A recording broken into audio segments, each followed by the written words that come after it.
Didik TV KPM.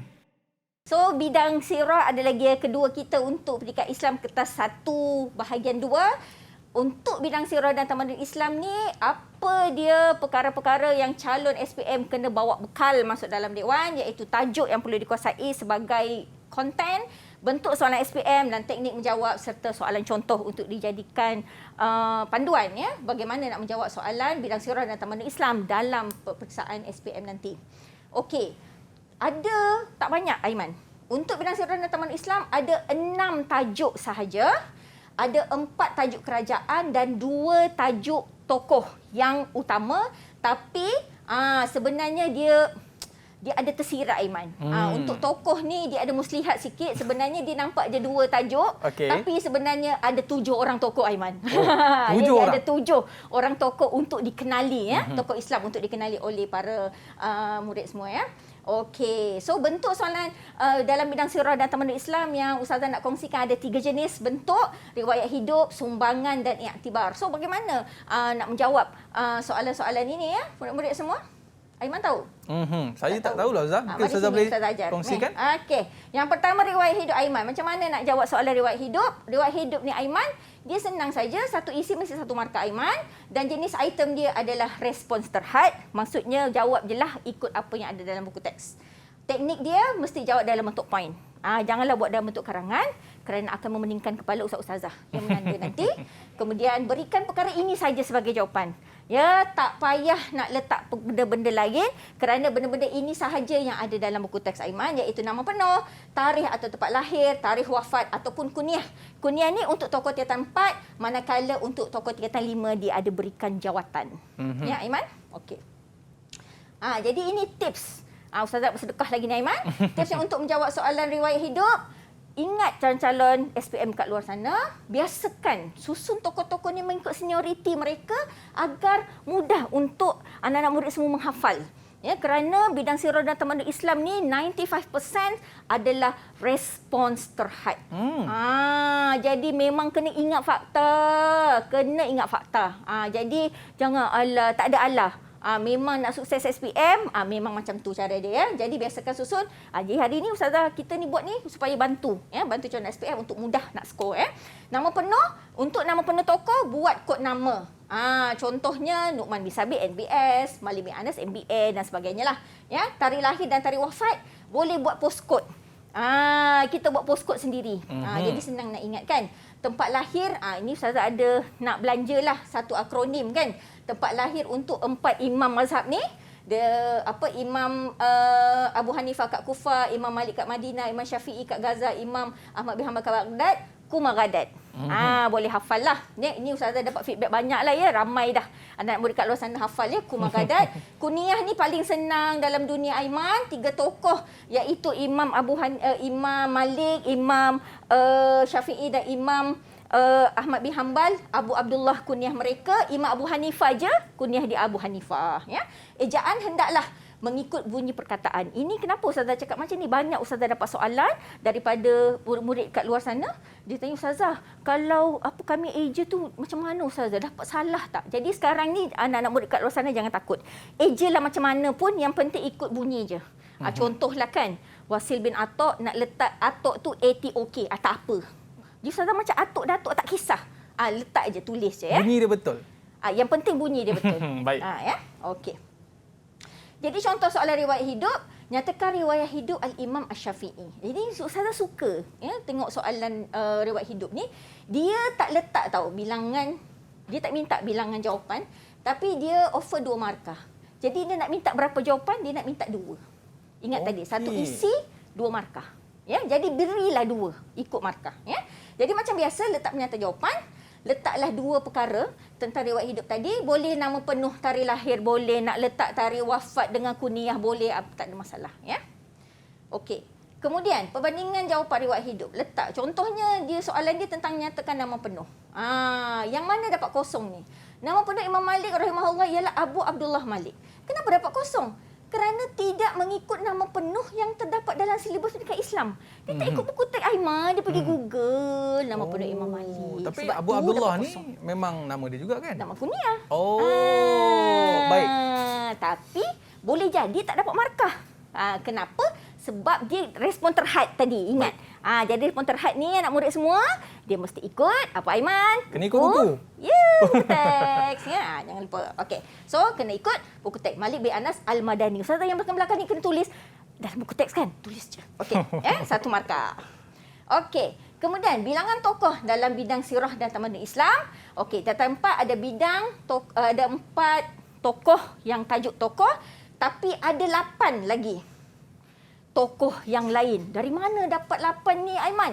Daripada tajuk kerajaan. Ada khalifah, ada 4 khalifah yang terkenal dalam setiap kerajaan. Itulah dia, ada juga riwayat hidup mereka boleh dijadikan soalan riwayat hidup ya. Manakala untuk tingkatan 3 ada 3 tokoh yang tajuk tokoh, manakala ada 4 khalifah terkenal dalam kerajaan Uthmaniyah ya Aiman. Okey, kemudian teknik yang kedua untuk bidang sirah adalah sumbangan. Ini memang soalan famous lah Aiman ya untuk bidang sirah. Markah untuk sumbangan ni biasa satu isi 2 markah lah Aiman ya. Jenis item pun sama juga, respon terhad ialah ada sumbangan. Takkanlah kita nak reka-reka pula kan sumbangan dia kan. So teknik dia kena jawab dalam bentuk point, berikan sumbangan khusus. Tak boleh umum. Tak boleh memajukan negara, tak boleh. Kena khusus apa? Tokoh berkenaan, contoh atau bukti. Ya? Ditulis dalam ayat yang lengkap. Ingat ya, ayat lengkap mesti sekurang-kurangnya 4 patah perkataan. Barulah jawapan sumbangan itu boleh dapat markah. Ya? Tips untuk jawab soalan sumbangan. Kenal pasti jumlah tokoh dan khalifah yang memberi sumbangan dalam silibus syarikat Islam. Ingat, sumbangan bukan hanya untuk tokoh saja, juga dalam kerajaan. Ya, tajuk kerajaan, khalifah-khalifah tadi memberikan sumbangan, pencapaian juga adalah boleh masuk dalam soalan sumbangan. Ya, bina jadual sumbangan, ya, untuk membantu anak-anak melihat secara overall dan mudah menghafal. Bina akronim untuk sumbangan supaya mudah mengingat, menghafal sekurang-kurangnya. Kalau dah masa suntuk ni Aiman, boleh hafal sekurang-kurangnya 2 sumbangan untuk setiap tokoh atau khalifah. Ini untuk masa kritikal ya. Sekarang ni ada masa lagi hafal semua. Ya. Dan banyakkan latihan padankan sumbangan dengan tokoh atau khalifah untuk membantu anak-anak mengingat ya. Mana satu khalifah mana yang menyumbang apa sumbangan beliau ya. Huraikan contoh soalan. Soalan yang tadi, huraikan 2 sumbangan Khalifah Muawiyah bin Abi Sufyan semasa memerintah kerajaan Umayyah, 4 markah. Jawapan contoh dia, 2 sumbangan Khalifah Muawiyah bin Abi Sufyan, dia punya penyata jawapan. Pertama, menjadikan Damsyik sebagai pusat pemerintahan Islam yang terkenal. Ingat, dia mesti ditulis dalam ayat yang lengkap. Sekurang-kurangnya 4 patah perkataan. Tengok, dia punya cara penulisan, dia khusus. Damsyik, ada bukti. Contoh, dia tak boleh memajukan negara, membina ibu negara. Tak boleh. Dia mesti ada contoh. Pos berkuda. Tengok, ada contoh. Ya, mesti ada contoh. Perbandingan jawapan. Contoh ni kan, sumbangan Imam Ahmad ini selalulah ya, Aiman selalu calon selalu buat silap ya. Masa ke karya bermutu. Tak mau macam ni. Dia kena letak, mesti ada tajuk. Kalau dia macam ni je memanglah net. Memang kosong, kena ada tajuk barulah dapat 2 markah. Ya, kena macam tu. Jadi untuk bilangan sumbangan dalam bidang sirah dan tamadun Islam, untuk tingkatan 4 ni ada 16. Ada 16 sumbangan yang perlu dikuasai, manakala tingkatan 5 ada 7 sumbangan yang perlu dikuasai. Okey, untuk iktibar. Ini suka saya ya. Iktibar ni markah untuk iktibar, 1 isi 2 markah. 1 markah isi, 2 markah ni, 1 markah isi, 1 markah huraian. Jadi item untuk iktibar ni respon terbuka. Maksudnya boleh goreng guna air fryer ya Aiman.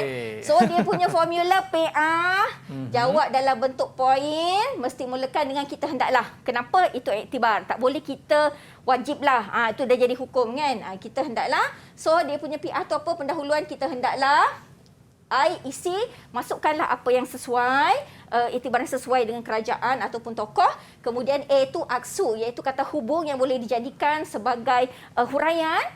Salah satu daripada aksu, agar atau kerana atau supaya atau untuk. Huraian dia, pilihlah huraian yang bersesuai. Agar apa, kerana apa, benda yang baik-baiklah ya. Jangan pula benda yang tak baik ya.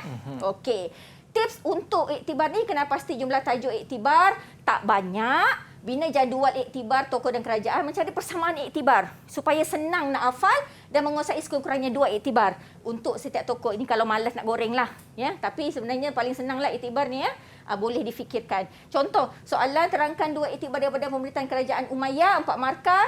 jawapan contoh dia, penyata jawapan macam biasa, kita hendaklah, ingat ya, pendahuluan dia, kita hendaklah isi dia memartabatkan ajaran Al-Quran dan As-Sunnah dalam urusan kepimpinan, letak salah satu aksu agar syariat Islam dapat ditegakkan. Ya, sama juga yang kedua tadi, dia punya teknik. Okey. Perbandingan jawapan iktibar. Dia kata ni, iktibar yang boleh diambil daripada keunggulan tokoh pemazhab sentiasa menuntut ilmu di mana-mana. Kosong. Kenapa kosong? Sebab dia tak guna pendahuluan iktibar. Dia cakap dah tadi kan, Aiman. Mesti mula dengan apa, Aiman? Iktibar. Kita hendaklah. Aiman ni nak kena juga ni. Tapi saya ingat tadi Ustazah sebut, jangan guna jangan mestilah. Kita hendaklah, Aiman. Bukan kita hendaklah je, Aiman. Okey, baru dapat markah penuh. Tak apa, Aiman. Ustazah dah pecut ni, Aiman, ya. Okey, so kita hendaklah letak salah satu aksu, kemudian huraian barulah calon-calon SPM akan dapat 2 markah. Ustazah ni tak apa, diorang boleh nonton Aiman dekat YouTube supaya tak terpecut macam Ustazah, ya. Okey, so bilangan tajuk yang mempunyai iktibar dalam bidang sirah dan tamadun Islam. Sikit je, Aiman. Ada tiada 4 tajuk. Untuk tingkatan 5, 2 tajuk. Didik TV KPM